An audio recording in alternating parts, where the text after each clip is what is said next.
Hello, welcome back to my channel home made healthy delights. ఈరోజు నేను చూపించబోయే recipe శనగపప్పు ఇంకా కొబ్బరి కూర అండి. ఈ కర్రీ టేస్ట్ చాలా బాగుంటుంది.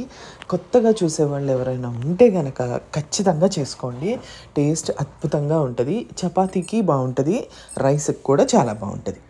ఫస్ట్ దానికి ఈ శనగపప్పు గంట పైన నానబెట్టాలి. అది చాలా ఇంపార్టెంట్ స్టెప్. ప్రెషర్ కుక్కర్లో వేస్తున్నాను. పప్పు వేసిన తర్వాత పప్పు మునిగేంత వరకు కొంచెం నీళ్లు పోసుకుంటే సరిపోతుంది. ఎక్కువ పోయొద్దు, పప్పు పేస్ట్ అయిపోతుంది. ఒక్క విజిల్కి మాత్రమే పెట్టాలి. ఆ తర్వాత ఆ విజిల్ని మీరు తీసేయండి. మేము కొంచెం మెత్తగా తింటాము ఇంట్లో, అందుకని నేను దానంతట అది విజిల్ పోయేంత వరకు నేను దాన్ని వదిలేసాను.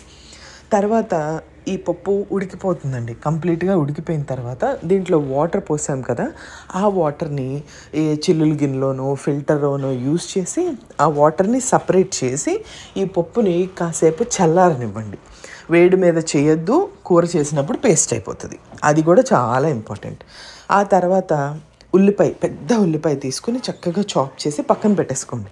ప్యాన్ వేడి చేసుకొని నూనె పోసుకొని మనం తాలింపు వేసుకోవాలి. మీ ఇష్టం వచ్చిన పప్పులు వేసుకొని, నేనైతే ఎండుమిరపకాయలు, ఆవాలు, జీలకర్ర, శనగపప్పు, మినపప్పు టేస్ట్ చాలా బాగుంటుందండి. అస్సలు మిస్ చేయొద్దు.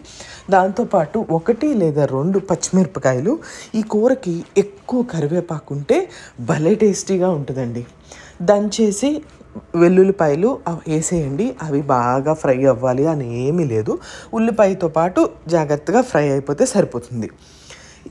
ఈ పప్పులన్నీ చక్కగా వేసిన తర్వాత కరివేపాకు కూడా మంచిగా చిటపట్లాడిన తర్వాత మనం ఆల్రెడీ కట్ చేసి పెట్టుకున్నవి, పెద్ద ఉల్లిపాయ అయితే ఎక్కువ ఉల్లిపాయలు ఉంటే కొంచెం కూర ఎక్కువ అవుతుంది, టేస్ట్ బాగుంటుంది. అవి వేసేసుకోండి. వేసేసుకొని ఆ ఉల్లిపాయలతో పాటు నేను చెప్పినట్టు వెల్లుల్లిపాయలు కూడా వేసేసుకొని వాటిని బాగా ఫ్రై అవ్వనివ్వాలి. దీనికి కొంచెం టైం పడుతుంది.